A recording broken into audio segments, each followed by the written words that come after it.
Hello, everybody. Welcome back to the Dual Screens podcast. I'm one of your hosts, Stephen Fontana, and with me, he's looking at his phone. He's Andy Asimakis. How are you, Andy? I was actually picking on the thing on my thumb. On your thumb. Did you cut your thumb again, It's Andy? way less exciting. Like, I wish I was on my phone. My phone's even nowhere near me. Fuck is my phone? Yeah. Hi. How's it going? Welcome to the show this week. I'm doing good. Stephen, I'm very excited about this week's show. Me too. And you know, it's not every day we get to bring on a guest to talk about a game that sucks. Seriously. You know what I mean? Just this game sucks harder than most games that we've ever played. As a matter of fact, you found me at the floor in PAX East, and you said, Steven, I just played a game that sucks more than any game on this floor, and we have to get the developer on the show. And of course, we're talking about Winston Tang. He is the co-director and creative director of Justice Sucks. That's right. The name of the game is Justice Sucks. You see what I did there? It's a stealth action game about a killer robot vacuum cleaner on a quest for vengeance. Welcome to the show. What's going on, Winston? How are you? Thank you. I'm good. I am the one who sucks. Oh, you're the. And I'm glad to be at the show. Thanks for having me, guys. All the way from Australia town. Yeah. Interesting. Yeah, that's right. The mythical forbidden. What? Not Forbidden West. What are we? The Forbidden South. Forbidden South. Forbidden. Happy tomorrow or whatever. Yeah. Wherever. Are you're tomorrow or yesterday? You're tomorrow. Right? We're yeah, yesterday. Tomorrow. I'm tomorrow. We're yesterday. Yeah. That's right. That's right. There's no meteors raining from the sky yet. Cool. Excellent. Happy to report. So that's excellent. Keep that up. Yeah, really happy to have you guys on. I'm glad you guys enjoyed the game. Absolutely. Yeah, I mean, this has been, Steve, just so you know, this didn't come out of just me finding a game at PAX East and saying, oh, this is cute, I want it on the show.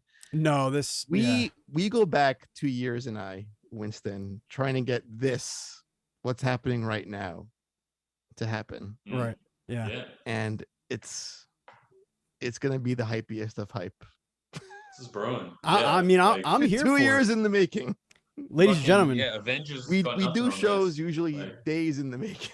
Yeah, usually we've had a couple of guests that have been, oh yeah, years in the making. But ladies and gentlemen, what the hell are you listening to? I'll tell you what the hell you're listening to. This is the Dual Screens podcast, the internet's #1 indie developer interview podcast, hosted by people you've never heard of on a YouTube channel you've never heard of. We also post on your favorite podcast service of choice, including our home, Podbean. I'm just looking at you. I was looking at your chuckle. I was looking at your chuckle. I was looking at your chuckle, Andy. And of course on Spotify, we're on everything. Anywhere where you can find podcasts, you can find us. And of course, if you want to support us on Patreon, you could do so just like our Patreon producers, Colton the Apprentice Nestler and FNH Paul. We cannot continue to grow without all of your support, so we want to thank you from the very bottom of our hearts. We are upgrading the hell out of our production. Everything. And this showcase that we announced a few weeks ago, Andy, a couple of weeks ago, not even. It's like a couple of weeks. It's exactly a couple of weeks. That's it is 9 days. 9 days ago. So a little over a week. Mm-hmm. It has been banana since that announcement. I can't keep up. Cannot keep up. But I have no idea when this episode's going up. So that could be could be going up after the showcase for all I know. Yeah, I have maybe. no idea. We don't know yet. Because we record these things like crazy because we love you and we love video games. We just want to get stuff done. We just love to talk about games. Room for other stuff being done. Anyway, Winston, why does Justice suck so good? Why does it suck so good? Yeah. Well, that's the $1 million question, isn't it? Well, let me think. Like, how could I answer that? And yeah, just this is the first podcast I've done in like a year. We've just been in like heavy heads down development mode for ages. So yeah, I would say, what makes it suck so much? No, suck so good, not suck so much. Good. It sucks so good. Sucks so good. For those who don't know what Justice Sucks is, why don't you start there, and maybe that'll help us wrap our heads around it. Is this a good boys and girls Christian podcast? I just need to know about that first. No. Okay. All right. Well, why does it suck so good, and what is it?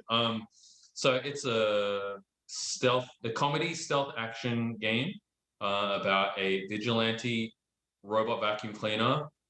Bracket, not a Roomba, not a Roomba. Definitely 'cause not a the- Roomba. Definitely not a Roomba. A legally distinct robot vacuum cleaner. Got it. On a quest for vengeance after it learns how to fight back and kill some burglars who have broken into its house. After which point, the manufacturing company Family Corp comes in to exterminate the little rogue robot and kidnaps the family. But in a twisting series of events, you get stuck in a TV, and you basically train like Neo to gain new powers to find a way to come back and save your family. There's a really, really long-winded elevator pitch for the game. Well, it's okay. The elevator was going to the 80th floor, so you had the time. Oh yeah. No, it keeps going. So You're good. why does You're it good. suck so good? About the technique, really. Gotta be gentle and firm when necessary. But no, like the stupid or like the not stupid response to that would be, we refined it a lot. So I'm not sure if you guys know the history, but maybe Andy would probably know. The game it was originally conceived through Rumbo First Blood, which was like a small experimental game that we did back in 2019, I think it was, which was the same basic premise, where it was about a robot vacuum cleaner in a Home Alone situation fighting off burglars. That was actually based off of a true story where my home got broken into, and the only one at home was the robot vacuum. And we never found the burglars. The police never found the burglars. But I had a theory. It's like, hey, maybe the vacuum got them. Or I like to believe that, at least, because you have a guard vacuum. Some people have a guard dog. You have a guard Roomba. I love it. Yeah. No, he was a good boy. He was a good boy. He did his best. He was one of the really stupid ones as well before they had cameras. So we would just bump into things constantly. So I'm just imagining the absolute chaos that would have ensued when the burglar comes in and he's like, "What the fuck is that?" And then comes at him very slowly with a knife on top, just poking just their ankles. Poke him. Yeah. Just poking them until they, the last gasp, and then munch them up. But that was a really fun premise, and people really enjoyed Rumbo First Blood. And then we were wondering what do we work on next as a studio, because we like to be pretty broad with what games we're working on. But Rumbo First Blood was fun, but it had so much untapped potential. And yeah, between the start of 2020 and now, there's just been a lot of iteration and refinement on the concept. We expanded the team because Rumbo First Blood was I think we had 4 people working on it initially. Justice Sucks, we got a team of on and off about 10 people. And yeah, everybody's putting in their bit, really trying to maximize the potential of the concept. We're doing a lot of play testing and iterating on the game feel, and in particular, the sucking mechanic got a lot of love, because it's you're going to be doing a lot of it. We looked at Kirby a lot, actually, for feedback. If you're going to copy from people who are good, Kirby's probably the master of suck. Definitely if sucks. I gotta say. The most often. Yeah, sure. Probably has been sucking the longest. Yeah, at least in the game. 35 years, you guys. Yeah, that's crazy. It's a long time to be sucking. Yeah, sucking in dreamland. You think his jaw would get kind of sore after a while. I don't think there is a jaw. No, there's no jaw. I think he's just muscle and tendons and stuff. I don't think there's a mandible in there. I don't know. What do I know of Kirby science? You know what I mean? Well, I'm not a Kirbologist. One day when you get to interview Sakurai, you can ask him. Discuss the anatomy of Kirby. That's happened yeah. before. I think he did speak about his feet, didn't he? Isn't that weird? It Isn't that conjures weird? like the Feet. worst imagery because I know Yeah. exactly what you're talking Yeah, about. yeah. Oh Um, goodness. What did he say about the feet? I believe they are just normal human feet. And the red things are like shoes? Yeah. Well, Andy. I think wow. I'm just gonna have to take a moment to digest that, I think. Yeah, That was... you think on that. So let's talk a little bit about the gameplay here. What are we talking about now? You're sneaking around. There's some stealth action, Metal Gear style, like VR mission style kind of thing. Why don't you tell everybody, go into that a little bit? Yeah, sure. Yeah, so the game it's a bit of a weird one. So we draw influence from a lot of different places. So something to help people understand, yeah, it's got a bit of the classic Metal Gear, like the top-down Metal Gear. Um, it's got a little bit of Watch Dogs, because you have a hacking mechanic where you can control different devices in your surroundings, and you can use them to like lure enemies and create traps. So basically, yeah, as a character, you're moving around like top-down Metal Gear style. You get to hide in places, and you can enter hacking mode to then lure people around and drop like traps on them. So, for instance, like a ceiling fan, or you could hack a robot and like launch into a guy. But on top of that, you have all your vacuum power. So it's like a little bit of Kirby, Luigi's Mansion there, where you can like suck up objects and shoot them out. And that forms like the basic core loop. So you're hunting down the enemies and trying to avoid being seen, and using your environment to fight against them. But the mechanic that ties it all together is when you hurt the bad guys, they'll spill their blood everywhere and like gratuitous gore. And you being a little robot vacuum, you got to go up and clean up the blood. You can go up and suck it up. And in doing that, you charge up your blood abilities. So those are like your special moves, which have all sorts of utilities. And those were inspired a lot by like a little bit of like immersive sim. Like I think Dishonored was like a big touch point for the designer on the game. And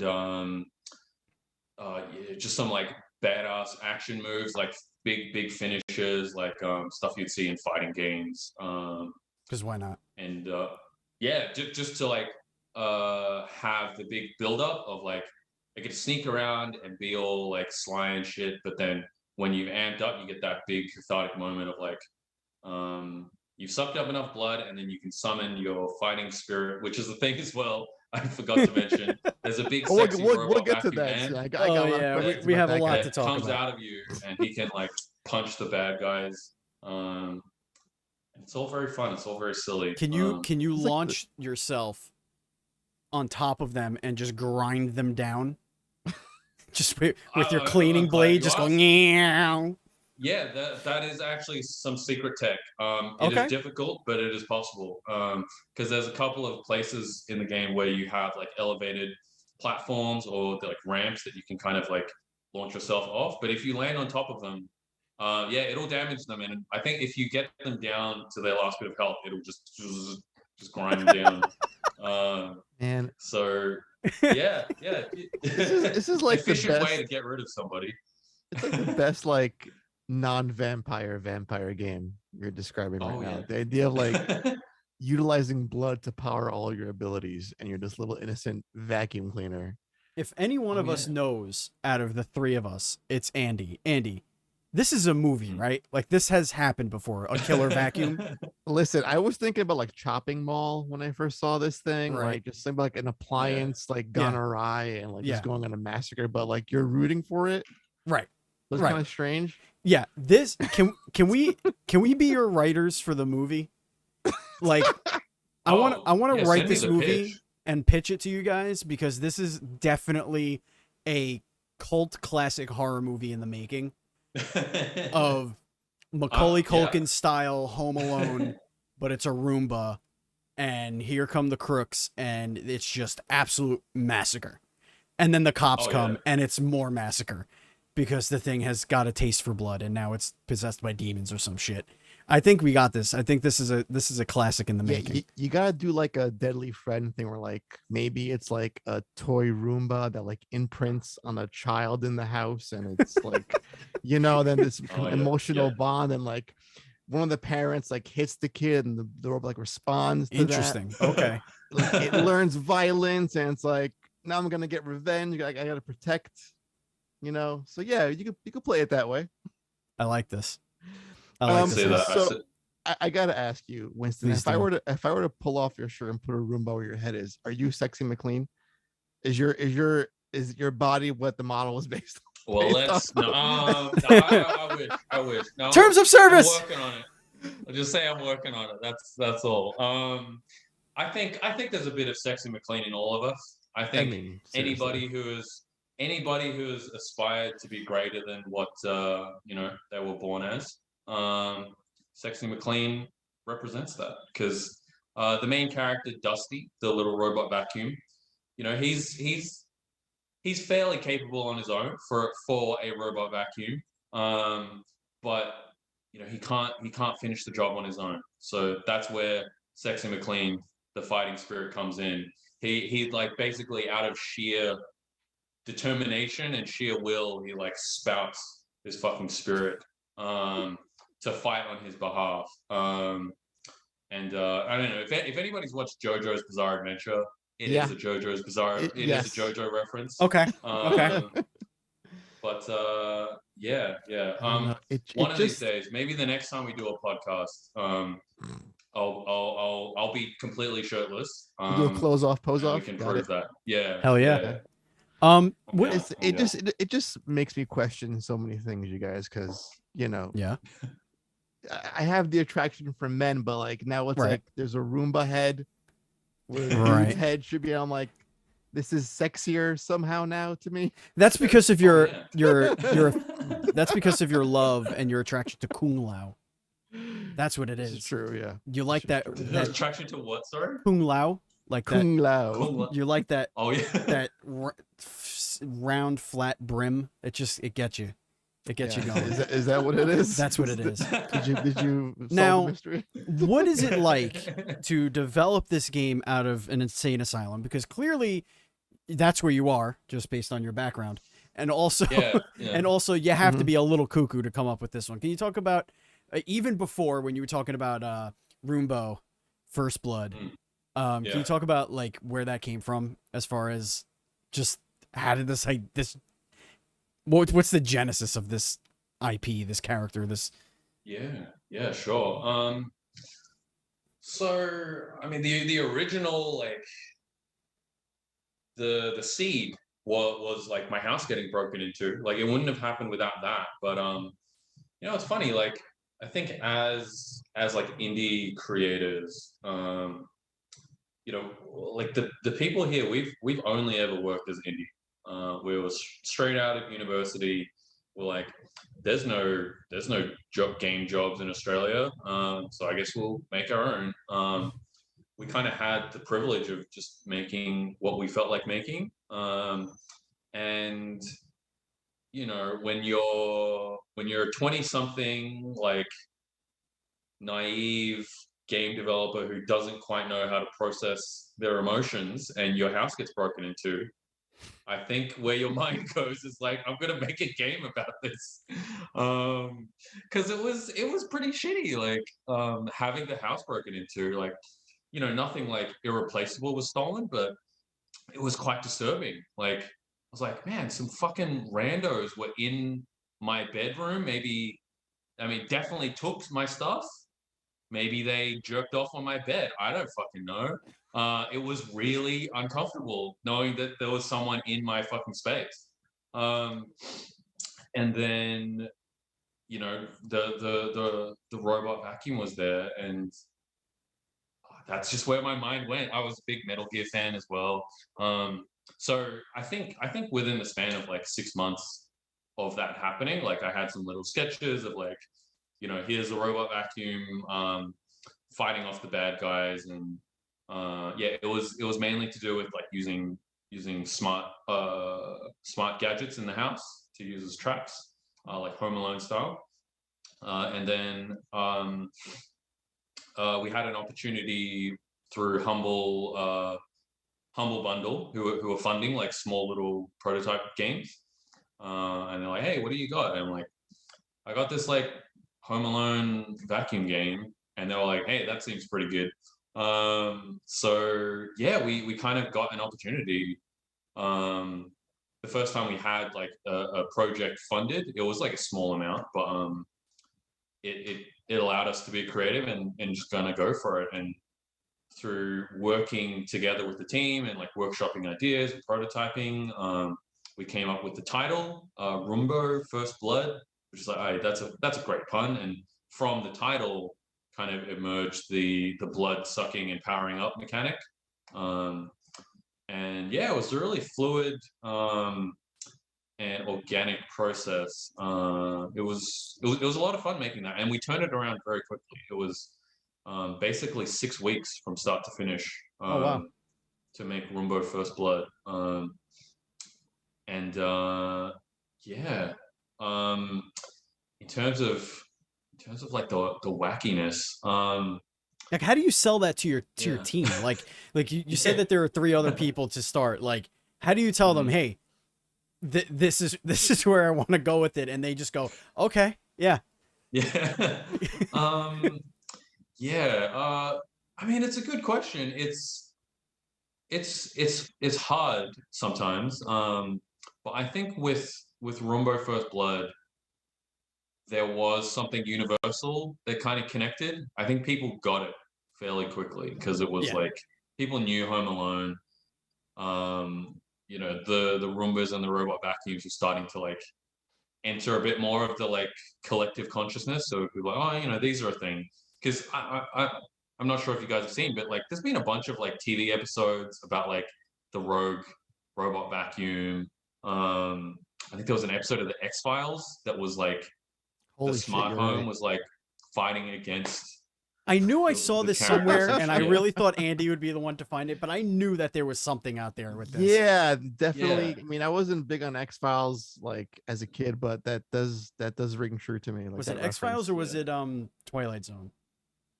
It could be either or at this Oh, point. one or the other. It was Or like relatively it recent. sounds like a Tales from the Crypt. Also, We're gonna a little look up. bit, We're if you gonna think look this about up it. while you're telling your story. Yeah, and there was like I think was it Love, Death, Robots, or maybe Black Mirror. Had like a Black killer Mirror robot vacuum thing. is all about like that, like future tech on awry. Yeah, yeah. I love that concept Mm. for a series. So that kind of thought had I kind of been sifting around in like the collective unconscious at the time. But I think what we brought to it and what our team has been good at so far, because we did Screen Cheat and The American Dream in the past, which are like pretty lighthearted and like tongue-in-cheek experiences. We brought like the levity to it because a lot of those other ones are like kind of quite dark and edgy, but we're like, hey, you know, we want to make it kind of goofy and silly. And you know, we pushed for like where there was gore, it needed to be like really over the top and like comical, rather than like, you know, Mortal Kombat or something. So it's like when you kill the bad guys, you grind them up like a wood chipper, but when they spit out, they turn into like chunks of like ham and like sausages and like Yep. turkey legs and stuff. Yeah, absolutely. Pork chops. Yeah. So how do we get people on board? Yeah, it's difficult, but I think that one came at the right time. And I think we've been conditioned to the madness a little bit. I think having just worked within the studio for a while, you're like, this is people just come up with crazy shit and everyone nods their heads. So it's good. Now I can understand like getting your own team to like go along with this insanity because you know they know you. So, you know what, Winston, he knows what he's talking about. He'll lead us on the right path. But how do you get publishers, Tiny Build primarily, your publisher, on board with this idea? Yeah. What was that conversation like? Yeah. That was that was its own challenge as well. Like I think um there was a someone someone described us once as saying like these guys, they make games that it sound like a joke. Like people come up with a joke game idea. And it's like, haha, wouldn't it be funny if you did this? But then other people they would just leave the joke at that point. Yeah. But then we just kind of follow through on it. So people are like, hey, that's a good idea. But then the next response is like, that's also a dumb idea. Why would you do that? And that was kind of the uphill battle that we had to fight, I think, and that we have had to fight as a studio, because we make the stuff that doesn't really make sense right away, like business sense, perhaps. But we put our heart into it, and yeah, I like to think that for the people who are paying attention, it shows. So pitching to publishers, we got quite far with a few different parties. Some were just like, this is interesting, but it's like maybe not polished enough, or they were like, another big publisher was like, we just don't really do stealth games anymore because stealth games are not like very lucrative these days. Interesting. And then someone like, it's just too weird. We don't really know how to work with this. But Tiny Build, they're a very interesting publisher, because if you look at their portfolio, they're very broad. Like they'll have some like pretty serious stuff. Like they had the what was it called, Hellpoint. It's like pretty sci-fi, Souls-like. And then they have Pigeon Simulator, which is like you turn into a pigeon and you shit on people, and it's all kinds of chaos. I was gonna say Ramen is like, Yeah. Ramen. That's like the one where you can say, you guys are doing this, so you have to do my game also. They seem to gravitate. That's the whole pitch. They seem to gravitate to the absurd. Like they like that as part of their portfolio, just that wacky kind of outside the box IP, which this definitely fits in that for sure. Yeah, and I like to think that looking at their portfolio and the stuff that they've supported, that creatively we come from a similar place where it's like we want to do stuff that is like really quite out there and that people are not expecting. And to be honest, it's going to be a little bit rough around the edges because it hasn't really been done before. Because it's like, we're not walking on the well-trodden path. And I think Tiny Build respects that. And I think as well, like we talked to their co-founder, and they came from a similar place. Like they started making games as well in the beginning, and they were like rough and tumble, like funny but fun concepts. So yeah, I think they. I mean, what I believe that they saw was like, hey, like these guys value the same things that we do, and maybe they just got turned on by the sexy robot man as well. That goes without saying. I think I found the answer, guys. Mm-hmm. I would like to read a little excerpt from a movie that I stumbled upon. Here's the synopsis of this film. After a laboratory assistant loses his arm in a freak explosion while trying to revive his dead boss, a momentary madness inspires him to graft a vacuum cleaner to the stump and transform himself into a vigilante determined to clean up society. Yes. So that's close, but that's not exactly what you're looking for. It sounds like if someone did like an offshoot of like Toxic Avenger. Right. This was called Vacuum Killer. So not necessarily. But is he like an anti-hero? Yes. Yeah.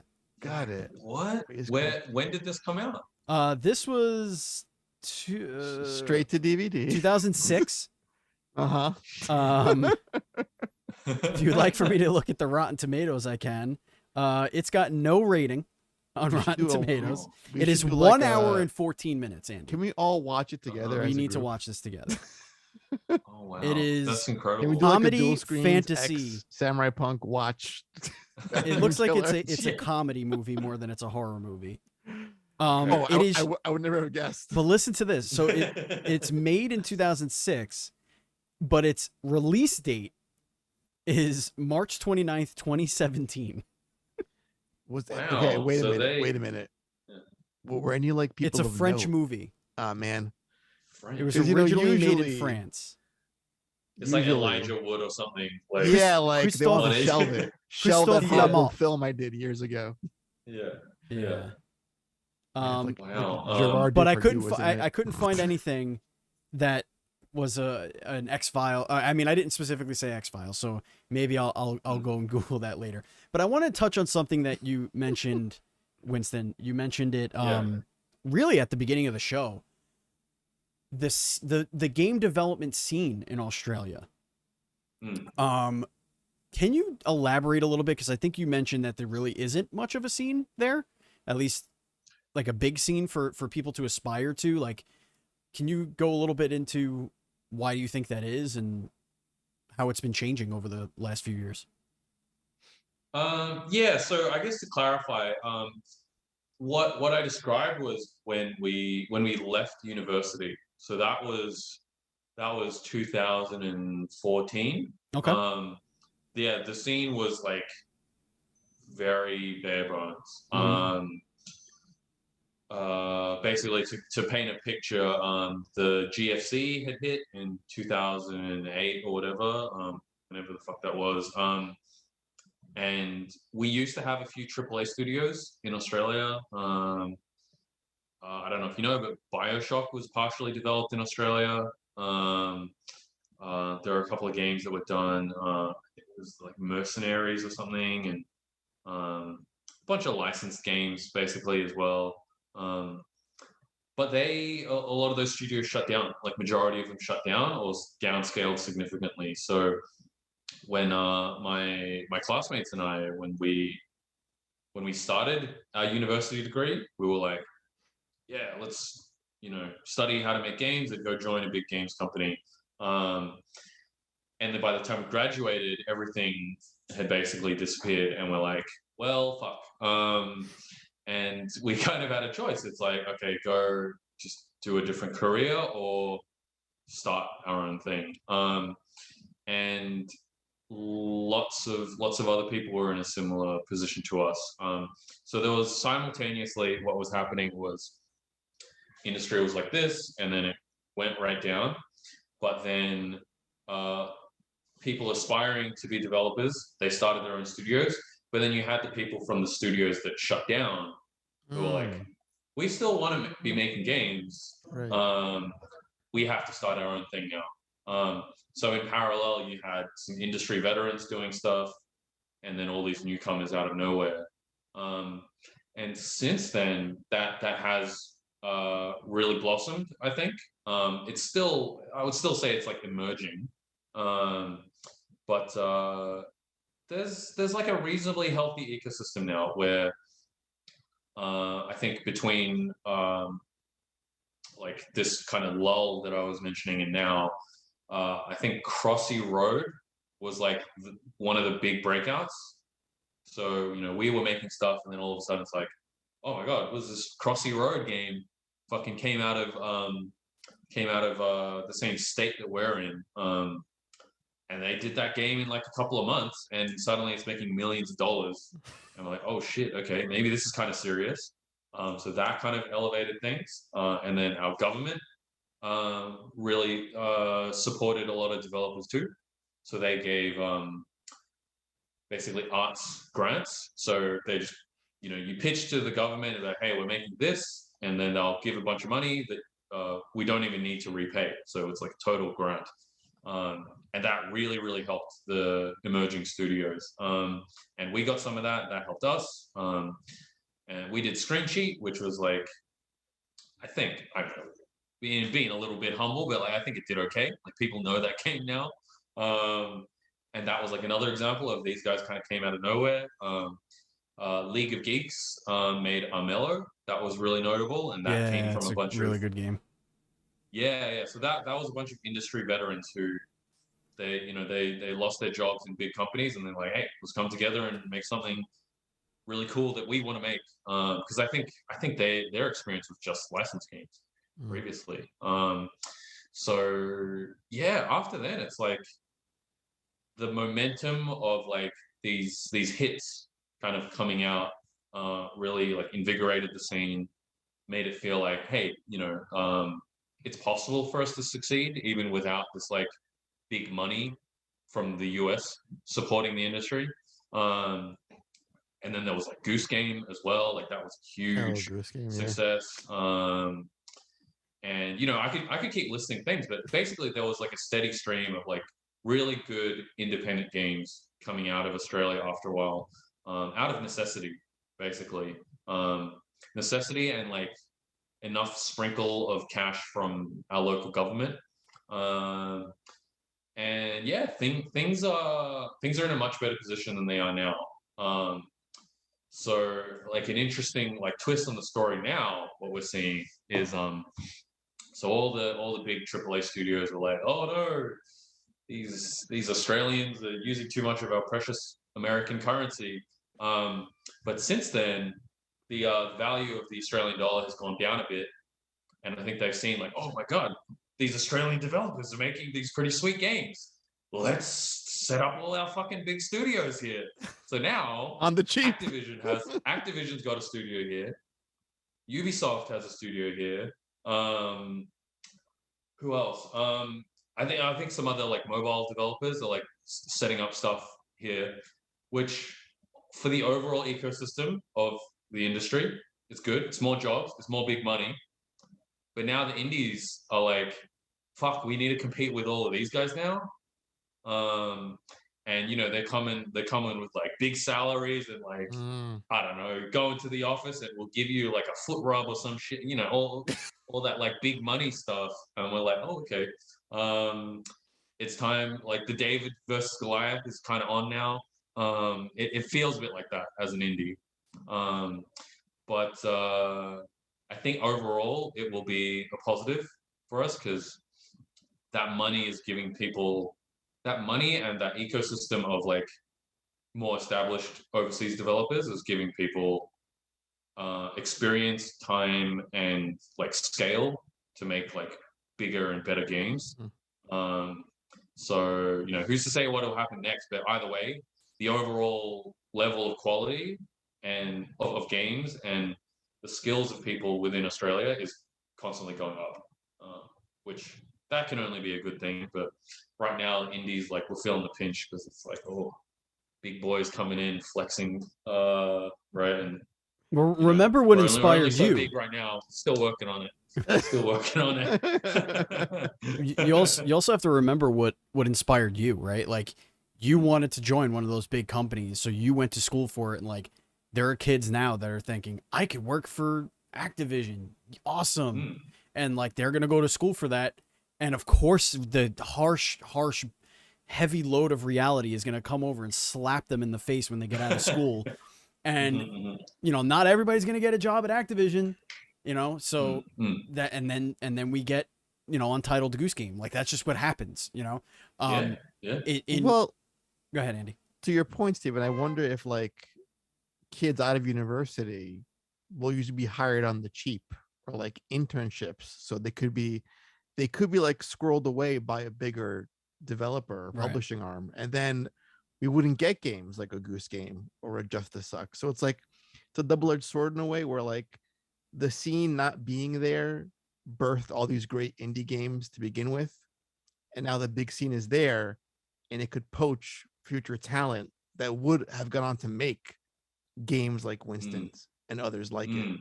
So it's a weird dynamic. Andy, history has taught us that these big studios burn a lot more people out than make them into but it'll burn them when Kojimas. they're young, and then when they're and then when they're like, age, fuck this. They don't want to make games anymore. But also the next generation, the kids that are in college now, they're coming out and going into the real world with a lot less tolerance for that. They don't have tolerance for being pushed around, being abused, being overworked, being, you know, they're more Just gotta aware. point their camera now, then they're good to go. Put that on Twitter. Yeah, I mean they're more That's all they have aware to do. of of standards and practices and like I'll cancel you again, Activision. So again, like I just think that I think you're right in Winston in saying that ultimately it's going to be good, but because the more talent that's there, the more games that are going to be made out of there, and the more people you're going to inspire to grow up in that field. And if it's the biggest industry in the entire world, so it doesn't matter, you know, whatever it's thrown up against, it destroys. So it's kind of the future of entertainment. It's like it's almost future proof in a way. It was clearly COVID proof, like ridiculously COVID proof. So like what's the next, like, even I could even say like it could be recession proof. I mean, games are being made at home on free software or really cheap software, and you could distribute them over the internet for nothing. You know, I think that this is just an industry that's like made for this world. It's made for the consumers and the creators. It's just the perfect storm of where we're at right now. And I love that, because we do get Justice Sucks out of that. Like that's what happens. We get our showcase right now is approaching like what, 50 games? Oh wow. Like big ass awesome. number. Yeah, it's like, you know, we're there are so many. We're still in the vetting process. We're still in the vetting process, Don't yes. put that number up. But like that's what we have. That's Commit to that number that's yet. the interest. The interest is somewhere between 40 and 50. So That's Andy died. That's the PR spin. There he You're is. like a true politician. Yeah. Interest. The interest is there. There are people interested. Yeah. So what do you hope comes of Justice Sucks? What do you hope people take away from it? Because if it feels like this could go either way. It feels like in our conversation, this question could go besides fat material. Yeah. What besides money. That'll be a big win. Besides And I'll be yachts. fucking Bank. happy. What is the Yeah. true purpose? Right. Like aside from obvious success, but like when somebody's playing the game, what do you hope they get out of it?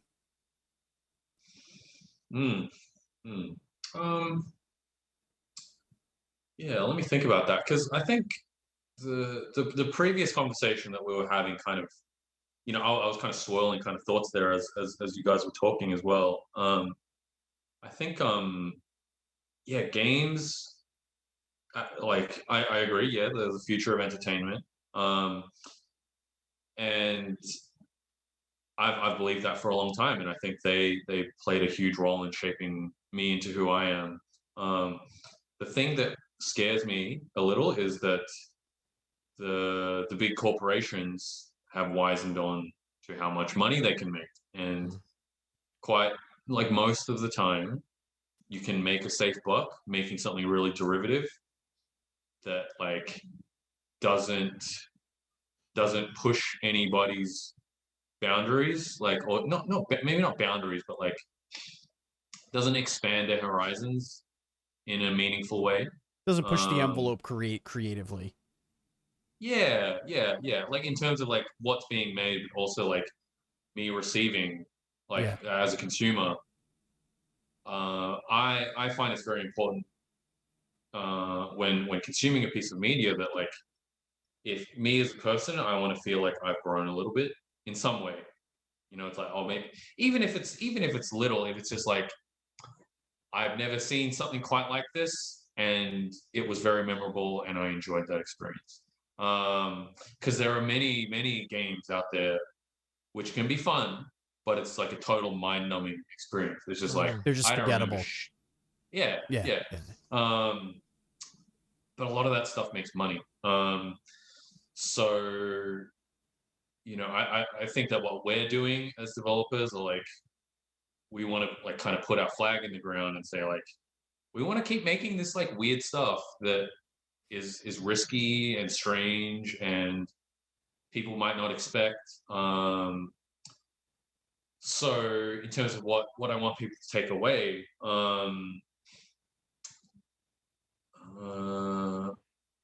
because there's me as like the creative director and one voice um, behind the game. But there's also like a whole team behind me as well.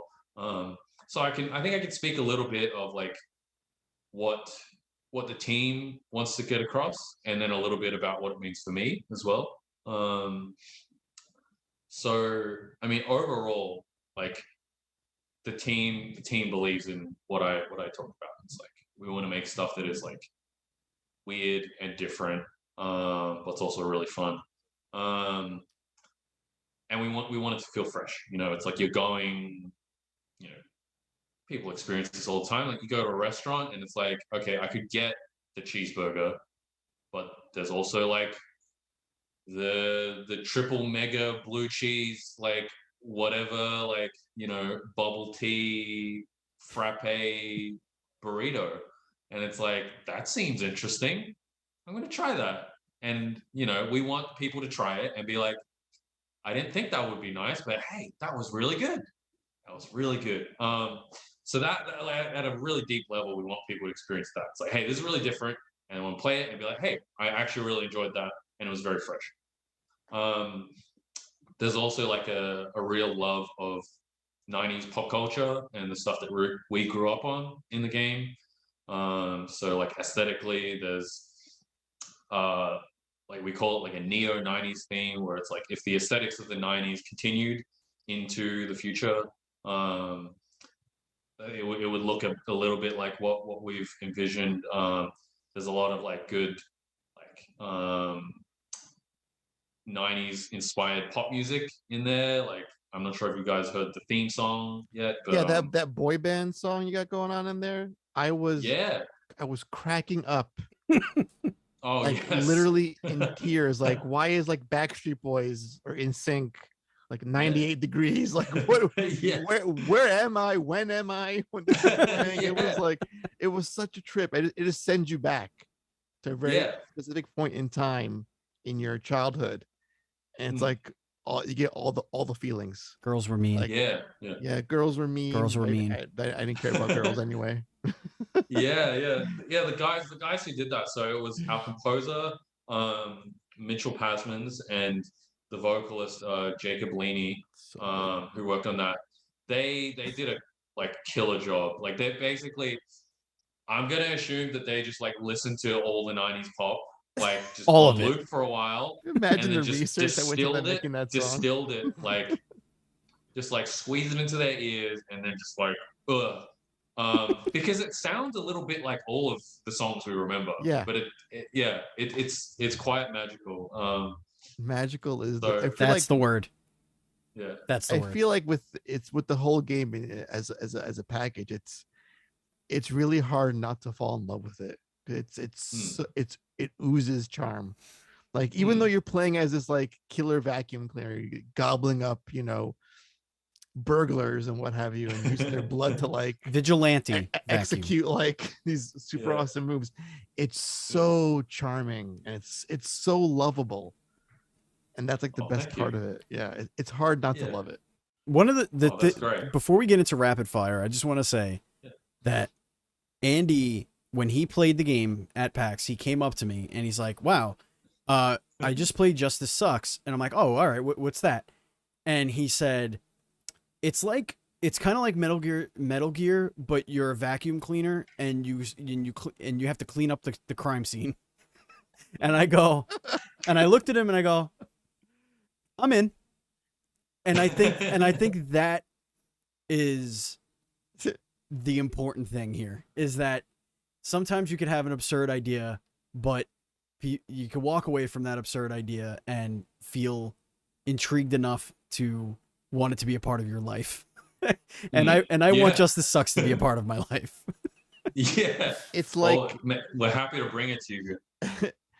It's like the quintessential like indie game experience. Like you walk into it where it's like it's just high experimental, and it's funky and different, and it just like it's something very new, yet oddly comfortable when you're playing it. Like it's the controls feel right, but this is a whole new kind of game.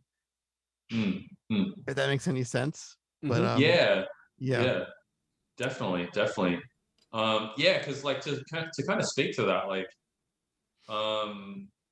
we consider ourselves pretty experimental developers, but I know there are people out there who are way more experimental. It'll be like, here's a game where you like scratch a nipple for 2 hours, right? I have all the respect for that kind of stuff because it's very artistic. It's communicating something. There's I am Mayo, crazy. Andy. You could call it artistic, you know, so like as a way out. But don't like get my people artistic make vision. people make stuff that is Ball like Scratcher Simulator 2000. really like ball scratching simulator. Hey, don't spoil our next game. Come on. Easy. But people make stuff that is like really out there and really like just on another planet. And I love that stuff. I respect that stuff. But for us, I think we are really quite grounded in like video games as like a fun medium. So we want to do stuff that is like definitely out there and it will challenge maybe what you think is fun. Like I personally I really admire Grasshopper Manufacturer, Suda51 and his games, because they're like batshit crazy. There's a lot of fun stuff going on, but a lot of stuff that is just like, this is really incongruous. I don't know what I'm meant to feel here. I'm mowing the lawn now. But it's like a really cool part of the experience. But it's still couched in like, this is a video game. And you know, personally, I draw from that kind of attitude where it's like, let's be weird, let's be crazy, but let's speak through the medium of games. And part of that is like the controls, the feel, the responsiveness, and you know, like a solid gameplay loop.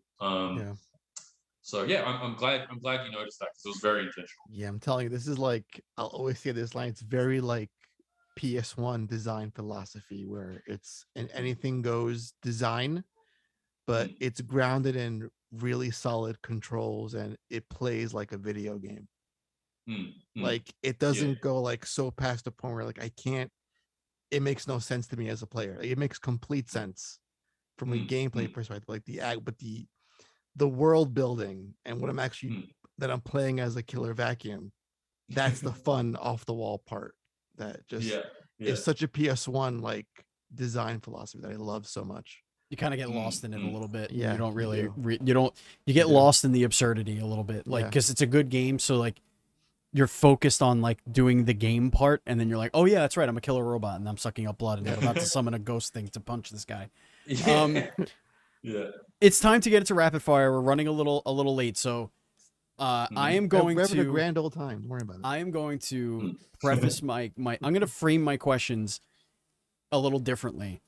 It's called, I'm going to say, for $1 million, and then I'm going to ask you if you would do something, and it's yes or no. For $1 million. Can I get $1 million if I do it? No. What are you going to ask? I just want to know if you would. $1 million. Okay, For $1 million, for $1 million bucks, would you wax your whole body? Head to toe. Sure. Absolutely. I feel like I do that like at a semi. I'm talking quarterly head, basis. Beard. Oh, all of it. The whole thing, Well, head I have an to toe. advantage. I'm already. I was gonna say, you know, like, I know it's not cold in Australia. yeah. I'll do it. I'll do it twice. Let's go. All right. Andy, your turn. Yeah, I'll do it for $1 million. Yeah. No, I'm not asking you, Andy. I know. There's not much you wouldn't do for $1 million, Andy. If Tiny Build said to you, "We love this idea, but it can't be a vacuum cleaner," what other household appliance would you choose to be the main character of this game? Oh, jeez. So is this a situation where like vacuum cleaners get canceled for some reason? It's like, there was an a IP huge violation. There was a Black & Decker vacuum cleaner scandal. Yeah. Big Yeah. scandal. It like ate a child. Yes, it ate a baby in real life. Yeah. This is just too close to IRL. home. Can't do it. Can't do it. Yeah. Okay. What other household appliance? Well, it needs to be something that moves. Otherwise, that would be kind of boring. Like the whole game could be a toaster, but you're just like inanimate. I don't know. What could People going to make their Um, morning breakfast, and then the toaster. It's like they don't know what's going on. Yeah. Well, what could theoretically fight back in an amusing way in your home? Soda stream. Soda stream. Yeah, that'd be pretty good. Yeah, just bubble them to death. Yeah, I mean, I think maybe it's slightly cheating, but I remember there's those robot dogs that used to exist. Oh man, They yeah. still do. Yeah. Yeah, that'd be pretty fun. You could like make it like transform into like a fucking big sexy robot dog Oh man, my god. and then boom, boom, like Love that. Winston, stop making that'd this be game. fun. We Yeah. found a new game. Yeah, We found it. Just can it. Yeah. For $1 million, Hmm. would you eat a worm? What kind of questions are these? I was wondering where that was going. Yeah, man. Mm-hmm. I'll go. Let's a worm, just like a little Just earthworm. worms. Bro. You gotta grab I want to go worms. to wherever's and go, offering these $1 um, million offers. Like, I was yeah.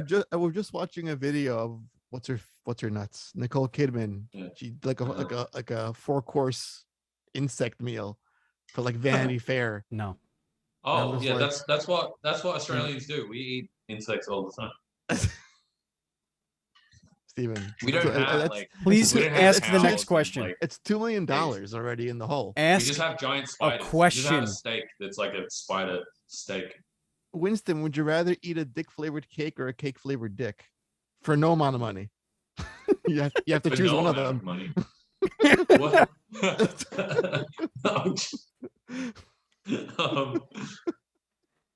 Wow, that's a visceral image. I mean, I think You have no idea, Winston. You have no idea. I'd have to go for hang on, the dick flavored cake, you said?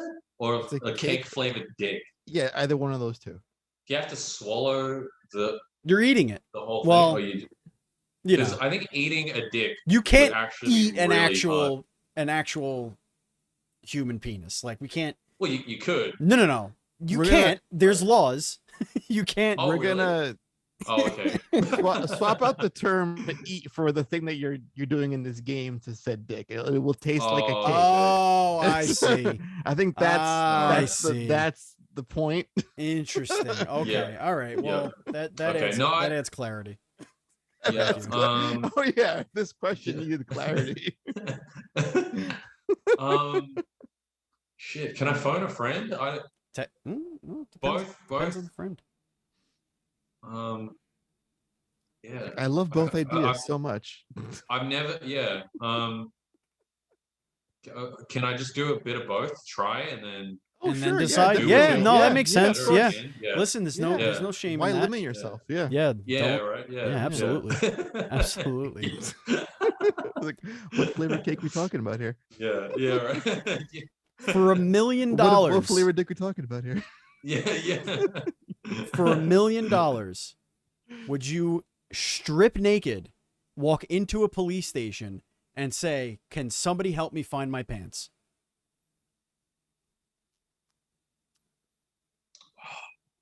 I can't get arrested for that, right? I don't know. Can you? 'Cause- What are the laws in Was Australia? it I don't know. indecent exposure? Does that exist in Australia? yeah. But that might be decent exposure. He is pretty ripped. I mean, yeah. Yeah. Oh, thank you. You're welcome. Geez. Yeah, I would. I'm just trying to think of the repercussions. You can do a lot of things with $1 million like that. And Like, you're when about you to run get a business- 3 When million. you run a business, I'm just thinking like I'll do pretty much anything. I'm just thinking like, what will be the cost to me? I can hire this person and that person and pay this one Yeah. off, and Yeah, we'll buy settle out my debts. Activision. Like if I do all of these bets, then I could buy out one of the AAA companies. Eventually, yeah. Yo, could you Yeah. imagine that? That's a headline. If an indie Yeah. developer acquires a AAA publisher, That'd Samurai be Punk hilarious. acquires Sega in landmark deal. Yeah. Oh, let's get. Oh yeah, I'll be ready for that interview. That'll be fun. Using Justice Sucks money. Yeah. Andy, what's your next question? No, it was for the money from stripping down and going Yes, to a police yes. station and Yeah. asking, "Where's my pants?" All right. goodness. You do that. Yeah, I think if you absolutely. play the victim of something, like you're not, like it's not your fault. As long as they can't prove that you did this for $1 million in a gag, and like maybe you were just left in the street naked, and you're like, oh my god, police station, please help me. Where are my clothes? Oh yeah, it's true. Speaking about things that make you end Uh-oh. up in a police station, Uh-oh. Yeah.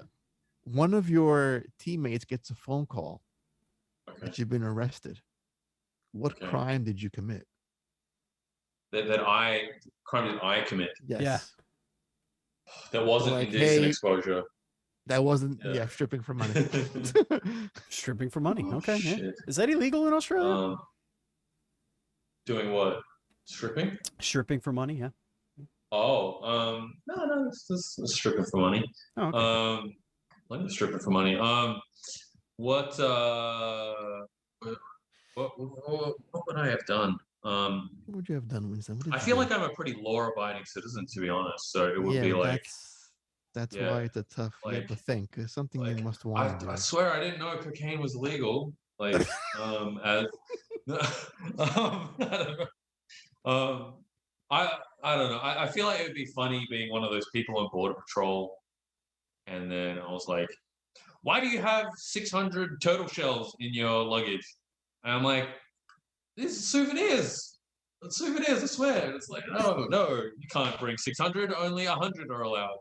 Oh. I don't know. I think at some point in my life, I'll be that person. All right, so you're like smuggling Yeah. some stuff across the A border. misunderstanding. Got Yeah. it. Yeah. But you did it. You did the Ignorance of thing, the but law. you didn't know that Yeah. that was against the rules. I get it. I get it. Yeah. I wonder why did your mind go to turtle shells? Oh. Because they were like protected, right? I guess there's just there's all sorts of like weird esoteric shit that like people smuggle into the country. Yeah, I don't. Cause my parents, they like to bring in shrimp, dried shrimp, just bags and bags of dried shrimp, because it's slightly cheaper from Vietnam than than Wow. Australia. Yeah, so I mean, one of these days, I feel like they'll bring something that's just like a little bit too risque. Like you go from dried We shrimp can't to bring maybe, like, a blade of grass into the United States. Like literally any Oh, really? plant. They're like, what is Yeah. this? Like it's a Yeah. fucking It fern. was on the bottom of my shoe. No. Never mind where Oh, it came yeah. from. It'll ruin the ecosystem. You're like, okay, Yeah. relax. It's actually, from something- England. Something that I would risk my life for actually, and risk imprisonment for. Turns out hamsters are illegal in Australia. Really? Oh, you have Yeah, to you guys expound have on this. hamsters everywhere, and I Yeah. think they're like one of the fucking It's cutest running things. amok. Yeah. Well, I guess that's what they're worried about. If you get a couple of hamsters in the wild, they'll just fill up the country or something. You But- have what you Yeah. have an What is- infinite amount of predators that would annihilate a hamster population. That's what I'm thinking too. But I don't know. The Australian government's fucking scared of some hamsters, I guess. That's weird. Is it But, just yeah, I hamster? What would about like smuggle- guinea pigs or like Gerbil. gerbils? Is it all that same family or just? I know you guys hamsters? had a pretty bad rat specifically? issue in Australia. Yeah. What is it? We have mice. We have guinea pigs. I don't think we have gerbils. I think cane toads was the big Oh, cane toads. big problem animal. I think cane toads and rabbits in the past. They'd Okay. come in and kind of Fuck fuck some everything shit up. up. Yeah. Yeah. But hamsters, they're so small, so innocent. They're so cute. What are they gonna Who? do? Yeah, Let me right. ask you a quick question. Who is like Australia is like the guy you don't fuck with. Like he's like an Oh. MMA fighter. Like you don't fuck with like whatever. I don't know if it's an MMA guy or a boxer or whatever, but like everyone Yeah. knows like this is our Yeah. unfuckwithable Yeah. Oh yeah. dude. Like who is that for Australia? Fucking Bruce. Bruce. No, I just pulled a name out of nowhere. Okay. Okay. No, let me think for a second. Like I'm sure Um, there's like a crazy Aussie fighter like that is like in UFC that is just like, "Oh, I'm gonna rip your bloody head off." Yeah, Basically, yeah. Kano. Do you have Kano? Is Kano real? Kano? I Kano? don't know. What's Kano? Mortal Kombat. Mortal Kombat. Oh, right. Oh, right. No. Oh yes. Oh shit. Like an MMA fighter. I mean, honestly, the first person that comes to mind is Hugh Jackman, but he's Hugh like Jackman. a sweetheart, I think. Yeah, he He's, is a sweetheart. Okay, so anyway, picture your biggest, baddest ass in Yeah. Australia. For $1 million, would you Yeah. go up to this person and go, "Hey, Yeah. hey," and I mean right up to his face, just go, "Hey, fuck you, man." Oh, Hugh Jackman? Hugh Or- Jackman. The biggest, or just- baddest Oh, Bruce. Bruce. Whoever Yeah. you're Yeah. picturing, that's Fucking Bruce. Hello, Yeah. and Brucey. Hey, Bruce. Fuck you. Oh, well, yeah, I know. To do it properly, there's like a thing that people do here, like the real, like, what do you say? Like, when there's like real vitriol, you're like, hey, fuck you. Fuck you. So to Bruce, well, For $1 million. well, I think I would actually, because I think the kind of person that Bruce is, Okay. Mm. that's just like saying g'day. Yeah, He's it like, is. hey, fuck you. How you going? Let's go, fucking how you doing? Get you any cup of tea? Yeah. Come here, mate. Let's fucking do it. And we'll just have a great time. And we'll spend $1 million together. And have Together. a really He'll- sweet, he'll split sweet it. evening. He's Yeah. in on it. Bruce is in on it. Yeah. I think He is. I love Bruce. Great guy. Great guy. he's a good guy. What are Yeah. your real feelings about New Zealand? Jesus. Tell us how you really feel about New Zealand as a country. God, I only went there once when I was like really young. I think I was like 1 year old. So my real feelings, Mm-hmm. like no bullshit, here. I think it looks beautiful from the Lord of the Rings movies. Right? My memory of it was the sulfur pits, so it's stinky, beautiful and stinky. Okay. Yeah. And I heard that they do something with sheep there. Just, That is, that's I don't know. very You can vague. ask. You can ask. No, thank you. Oh no. I will not It's ask like that. asking, it's like asking a Greek person, what do you do with sheep Yeah. over there? You You don't want There- to answer that question? There's one thing that New Zealand has that makes me very uncomfortable. And every time I see it or hear it, more specifically, I get very uncomfortable. And I think that that is the purpose for their existence. And that is the team, the Blacks. Oh yeah. That Yeah, always the makes me rugby very player, yeah. uncomfortable. It has a completely Uh-huh. different meaning here in the United States Oh. to just be saying, "Oh yeah, the Blacks," and I'm Oh, like, yeah. "What Yeah, did you right. just say?" Yeah. Oh, that's the Yeah. name of the team, and it's because they Yes. wear black. I get it. Okay, Yeah. okay. Yeah. Wow, that was uncomfortable. ESPN, please don't do that again. I think it might be. Is it the All Blacks? Yes, It's the All Blacks. yes, they're a Yeah. rugby team, Um. and they're like the best ever. Like they're just Oh yeah. warriors. But anyway, let's get to the final Yeah. question, Andy. Oh, actually, wait. I want to add something nice about New Zealand that I remember Oh, as well. sure, Oh, good. Yeah. Because I met Save face. some Redeem people from yourself. New here. Zealand like a while back. And yeah, they have this really like intimate ritual that they do with their friends. Where I can't remember what it's not the haka, it's something, but like basically like one of the traditions in their culture. And forgive me if I'm repeating it wrong, but it's just what I remember. But they'll like go like forehead to forehead with somebody, and then just like both of them just like breathe in together, and it's like this bonding thing. And it's like, oh my god, like you thought a handshake was like fucking bonding with someone, a hug? Nah, man, this was like I felt like soul to soul connection with this person. And that was very lovely. I thought that was a cool, like, I don't know, like a welcoming into their intense. like into their space, I guess. Yeah. I feel like uncomfortable after you describe that. Like I was just doing You it to should someone in try my it. head, and I was like, You should that level of a closeness. It's very sensual. Yeah, Yeah, it's like you're yeah. draining some of their life force. Yeah, but it's like a sharing, I guess. Yeah. I think it's something like that. Breathing each other in. I thought it was very cool. Not COVID safe though. Not COVID safe. No, it's not. Most definitely not. Final question, the most important question, the most difficult question. Okay. All right. It is a binary answer. It's yes or no, this or that, A or B. You know, you get it. One or two. One or two. Circle or square. Square. Yeah. Soft or hard. Whatever. Well, I like that. A baby can answer it. Yeah. Okay. I like that a lot. And you have to answer it. The question is Andy or Steve?